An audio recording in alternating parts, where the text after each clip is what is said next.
What's going on, everyone? Welcome on into the Cleveland Browns Report by Chat Sports. Matthew Peterson here, talking about, I think, a kind of bombshell level article that came out from ESPN covering a wide range of topics. It came out from Jeremy Fowler and the Browns' own beat reporter, Daniel Ofusi. So I suggest and recommend everyone watching right now to go read that article because we're going to break down some pieces of it, but there's a lot to it. I'm not just going to read it verbatim from start to finish to you.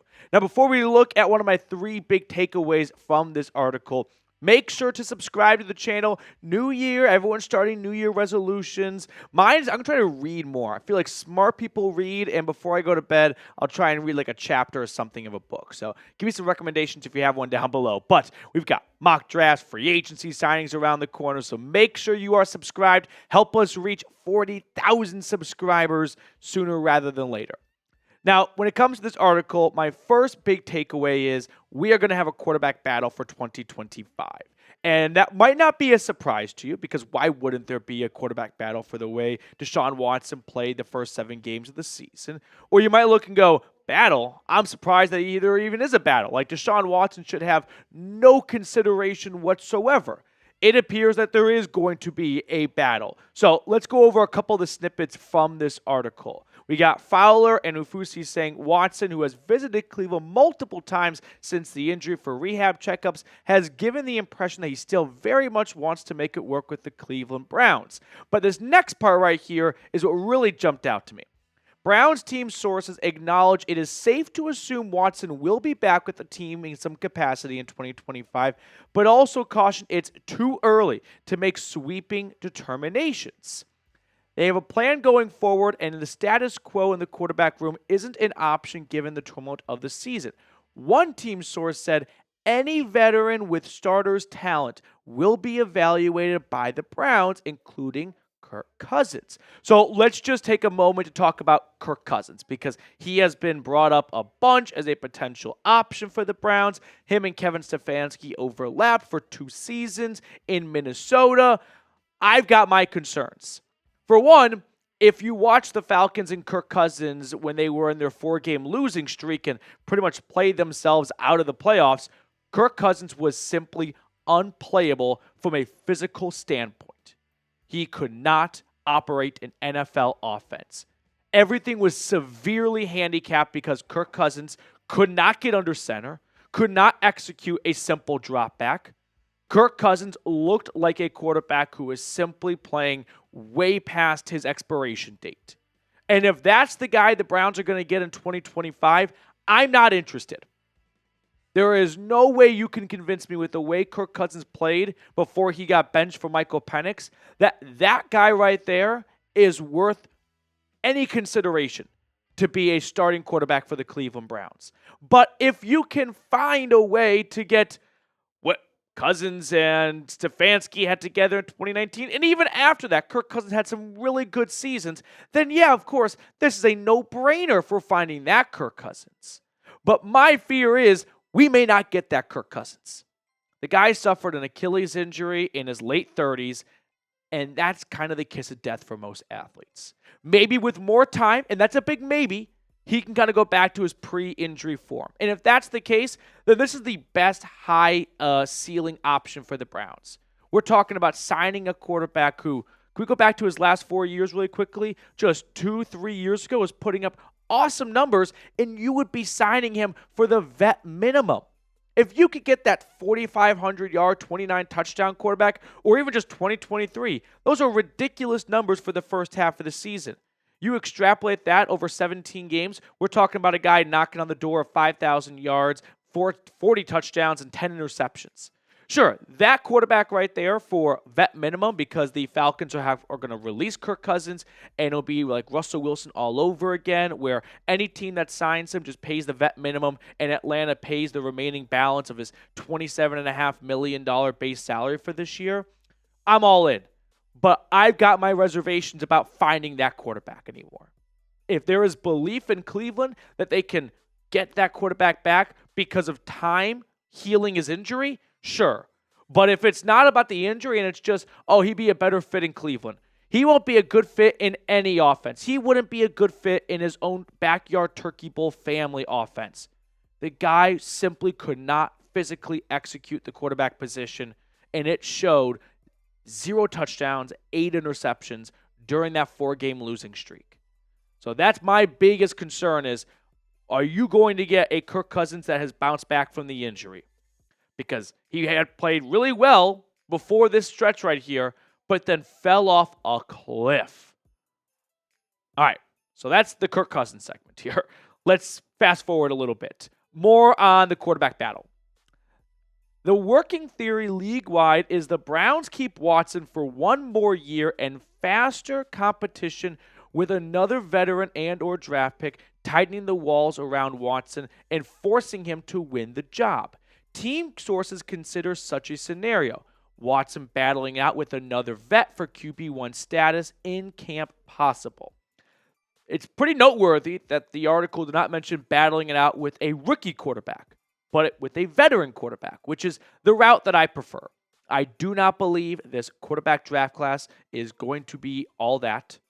And I don't want to see the Browns just force a first-round selection on a quarterback just for the sake of, well, now we can feel better because we had a save-the-marriage quarterback, right? We're just going to take one in the top 3, and it'll buy us a little bit of time and give us some hope. Give it 2 years, and you're right back in the top 5 picking another quarterback. I would much rather use that very valuable draft selection on a much more proven prospect like Abdul Carter out of Penn State, Kelvin Banks or Will Campbell, a pair of offensive tackles.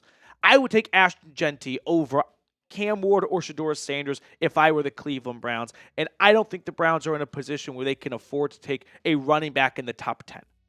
So it's pretty noteworthy that this article does not really highlight a whole bunch of drafting a rookie, but more about getting a veteran, which I think is the better route for the Browns.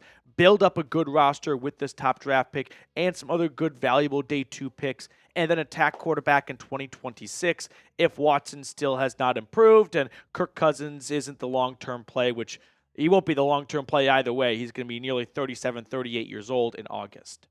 Now, which option do you prefer for the Browns? Do you want them, because they're going to add a quarterback, there's no question about it, a veteran or a rookie? I would go the veteran route.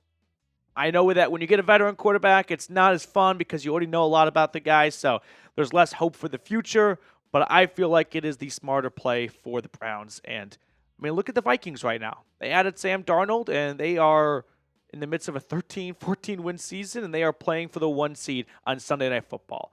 It may not feel like a very fun, sexy route, but there are plenty of examples of it working out well for teams. Second takeaway I want to talk about is no rebuild coming. There were a lot of anonymous sources in this article, but there was a constant theme. There is no sense of a rebuild coming inside the walls of Berea. Now, before we get any further in today's episode, today's Cleveland Browns report is made possible thanks to our friends over at Tushy.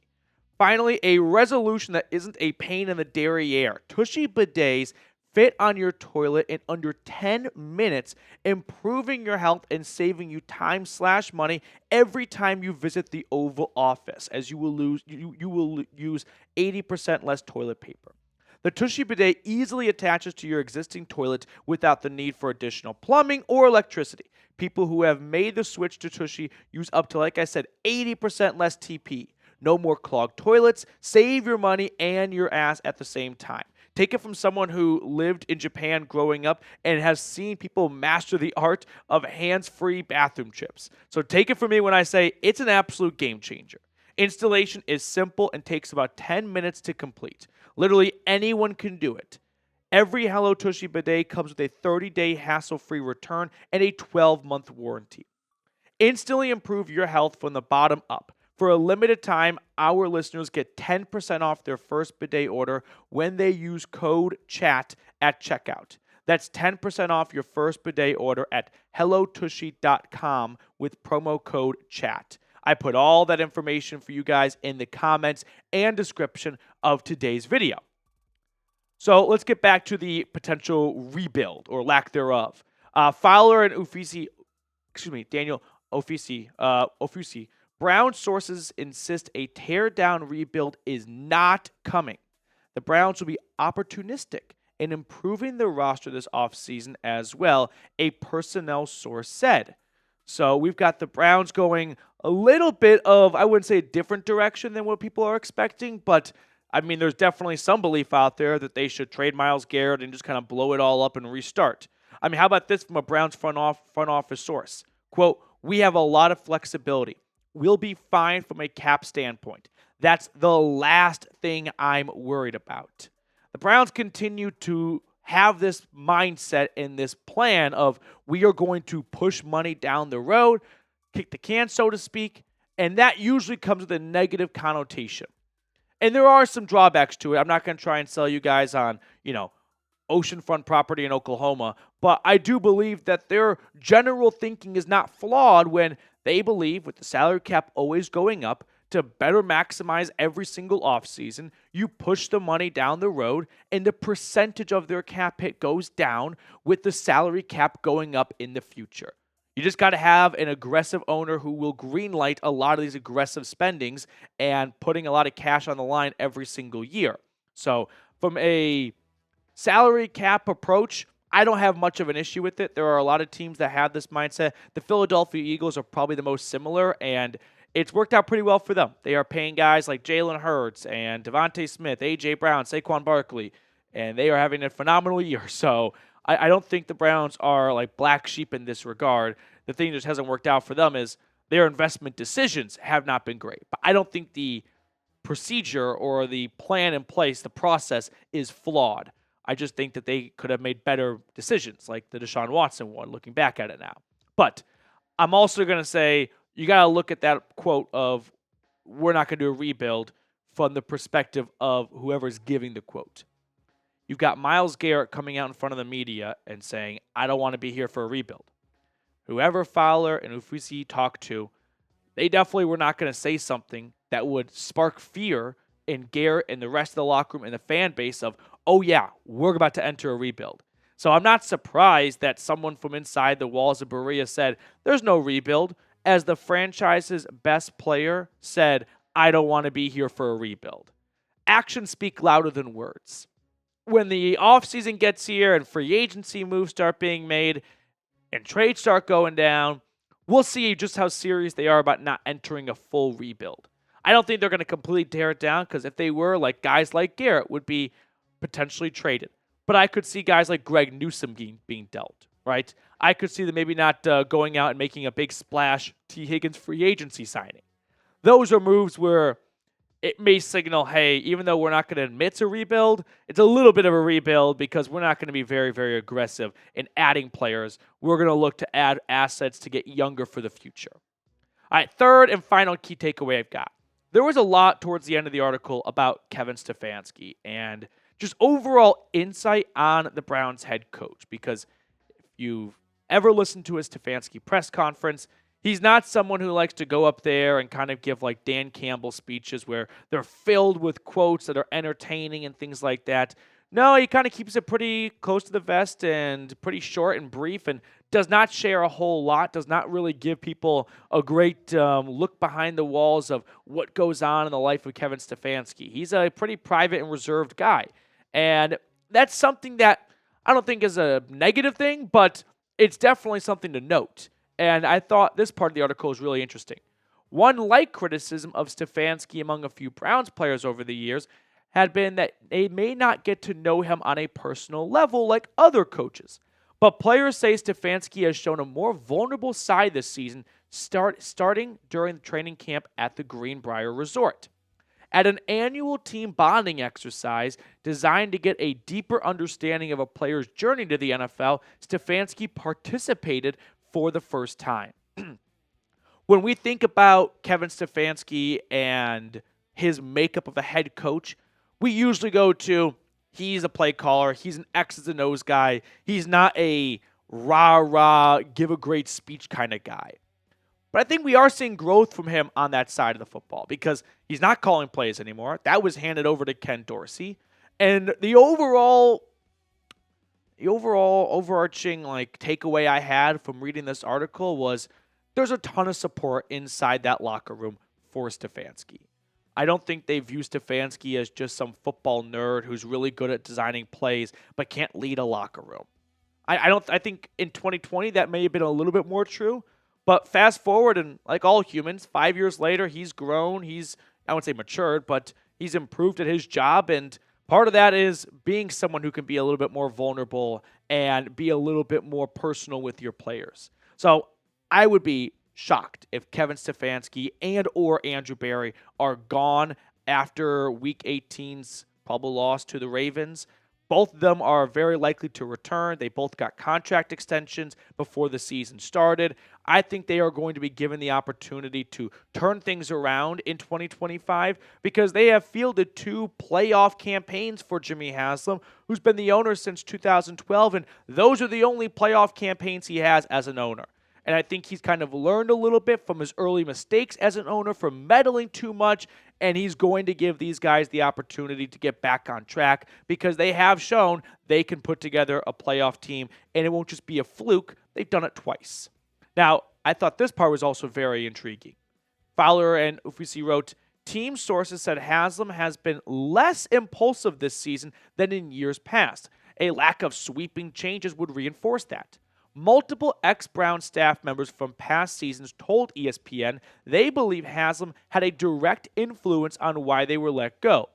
But team sources maintain the image of Haslam as a puppet master is inaccurate, and he is very receptive to ideas that help the Browns win as long as they are thought out and well-researched. That last part kind of screams propaganda, right? Team sources right now who work for Jimmy Haslam are going to tell the media, yeah, he's not a puppet master, and that's inaccurate. And I think there's a good chance that as time has gone on, Haslam has somewhat learned, or hopefully learned, like, I should probably just be the guy that writes checks and signs checks because I'm not very good at picking head coaches and meddling in personnel decisions and whatnot. But the more I think about what's going on with the Browns right now, and today they finalized their purchase of all the real estate in the acres in Brook Park, this stadium might be the perfect timing for the Cleveland Browns because Jimmy Haslam is going to be very, very busy with working on the new stadium.